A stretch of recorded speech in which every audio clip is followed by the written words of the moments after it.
Assalamualaikum warahmatullahi wabarakatuh. Hello smart student, how are you today? Welcome in our class. To find more, please check this out. Bahasannya yang pertama tentang perjuangan fisik mempertahankan negara kesatuan Republik Indonesia. Yang kedua adalah perjuangan mempertahankan negara kesatuan Republik Indonesia melalui jalur diplomasi. Dan yang ketiga adalah ancaman terhadap negara kesatuan Republik Indonesia. Yang pertama, perjuangan fisik mempertahankan negara kesatuan Republik Indonesia.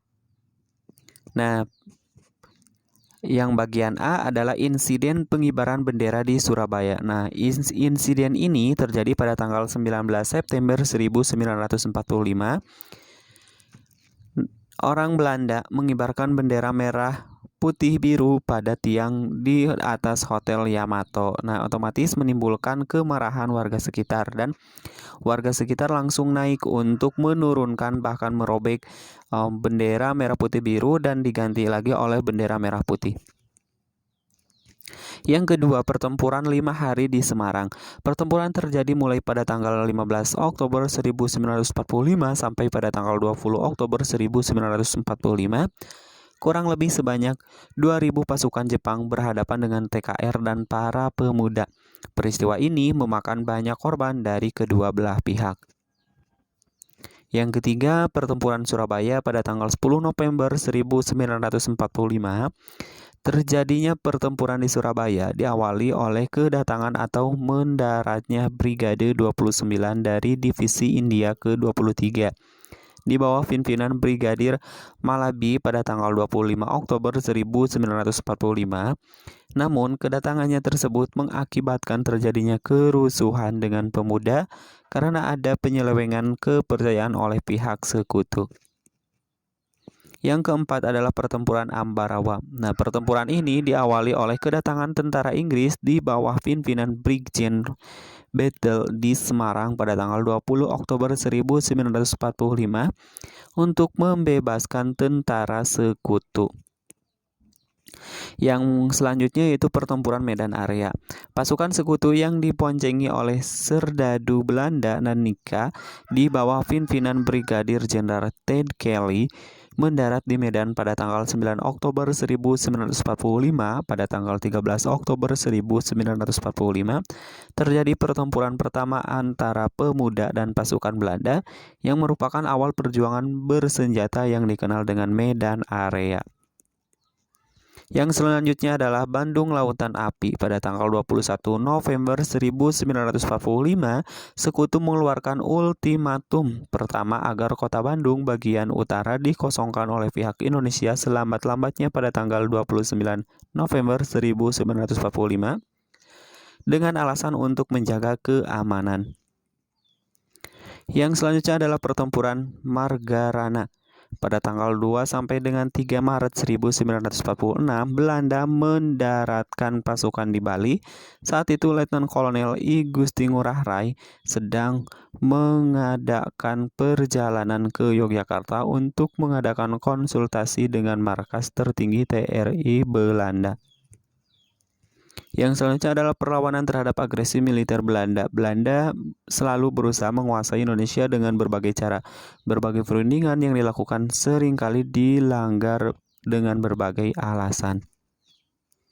Yang selanjutnya adalah perang gerilya. Perlawanan bangsa Indonesia juga menggunakan strategi perang gerilya, yaitu perang dengan berpindah-pindah tempat sewaktu-waktu menyerang berbagai posisi tentara Belanda, baik di jalan maupun di markasnya. Yang kedua adalah perjuangan mempertahankan negara kesatuan Republik Indonesia melalui jalur diplomasi. Yang pertama adalah Perjanjian Linggarjati. Hasil perundingan terdiri dari 17 pasal yang antara lain berisi hal-hal sebagai berikut. Yang pertama adalah Belanda mengakui secara de facto wilayah Republik Indonesia yaitu Jawa, Sumatera, dan Madura.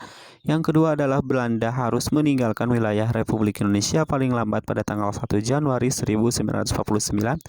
Yang ketiga, pihak Belanda dan Indonesia sepakat membentuk Negara Republik Indonesia Serikat atau RIS. Yang keempat, ya tadi yang ketiga, sekarang yang keempat, dalam bentuk Republik Indonesia Serikat, Indonesia harus tergabung dalam Commonwealth Persemakmuran Indonesia Belanda dengan mahkota negeri Belanda sebagai kepala Uni. Yang kedua adalah Perjanjian Renville. Adapun isi Perjanjian Renville itu diantaranya sebagai berikut. Yang pertama adalah Belanda tetap berdaulat sampai terbentuknya Republik Indonesia Serikat. Yang kedua, Republik Indonesia sejajar kedudukannya dalam Uni Indonesia Belanda. Yang ketiga adalah sebelum Republik Indonesia Serikat terbentuk, Belanda dapat menyerahkan kekuasaannya kepada pemerintahan federal sementara. Yang selanjutnya nomor 4, Republik Indonesia menjadi negara bagian dari Republik Indonesia Serikat. Yang kelima adalah antara 6 bulan sampai dengan 1 tahun akan diselenggarakan pemilihan umum untuk membentuk konstituan tertulis. Yang keenam adalah tentara Indonesia di daerah pendudukan Belanda atau daerah kantong harus dipindahkan ke daerah Republik Indonesia. Yang bagian C, perundingan Roim-Roim. Pernyataan pemerintah Republik Indonesia dibacakan oleh Ketua Delegasi Indonesia yaitu Mr. Muhammad Roim yang antara lain berisi sebagai berikut. Yang pertama adalah pemerintahan Republik Indonesia akan mengeluarkan perintah penghentian perang gerilya. Yang kedua belah pihak bekerja sama dalam hal mengembalikan perdamaian dan menjaga keamanan dan ketertiban. Yang ketiga, Belanda turut serta dalam Konferensi Meja Bundar atau KMB yang bertujuan mempercepat penyerahan kedaulatan lengkap dan tidak bersyarat kepada negara Republik Indonesia Serikat. Pernyataan delegasi Belanda dibacakan oleh Dr. Z.H. van Roem yang berisi antara lain sebagai berikut. 1. Belanda menyetujui bahwa pemerintahan Republik Indonesia harus bebas dan leluasa melakukan kewajiban dalam satu daerah yang meliputi Karisidenan Yogyakarta. Yang kedua, pemerintah Belanda membebaskan secara tidak bersyarat pada pemimpin Republik Indonesia dan tahanan politik yang ditawan sejak tanggal 19 Desember 1948. Yang ketiga, pemerintah Belanda menyetujui bahwa Republik Indonesia akan menjadi bagian dari Republik Indonesia Serikat atau RIS. Yang keempat, Konferensi Meja Bundar KMB akan diadakan secepatnya di Den Haag sesudah pemerintah Republik Indonesia kembali ke Yogyakarta. Yang keempat, yang D, Konferensi Meja Bundar. Konferensi Meja Bundar yang berlangsung di Den Haag pada tanggal 23 Agustus sampai dengan 2 November 1949 berhasil mengakhiri konferensi fisik antara Indonesia dengan Belanda. Hasil konferensi tersebut yang paling utama adalah pengakuan dan penyerahan kedaulatan dari pemerintah Belanda kepada pemerintahan Indonesia pada tanggal 27 Desember 1949 yang disepakati akan disusun dalam struktur ketatanegaraan yang berbentuk negara federal yaitu negara Republik Indonesia Serikat. Yang ketiga adalah ancaman terhadap negara kesatuan Republik Indonesia. Ada 2 ancaman, yaitu ancaman dari dalam negeri dan juga ancaman dari luar negeri.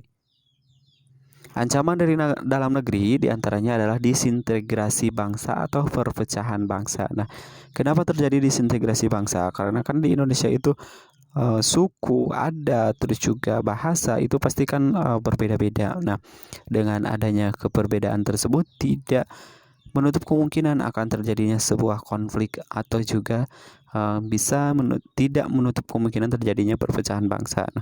Nah, usahakan ancaman tersebut itu jangan sampai terjadi di Indonesia ya. Jangan terjadi disintegrasi bangsa, melainkan harus menjadi integrasi bangsa atau penyatu paduan itu ya, penyatu paduan bangsa. Yang selanjutnya adalah keresahan sosial akibat kesenjangan ekonomi. Nah, itu merupakan ancaman dari dalam negeri juga. Yang selanjutnya adalah upaya penggantian ideologi Pancasila ke ideologi lain. Yang selanjutnya adalah makar atau penggulingan pemerintah yang sah dan konstitusional.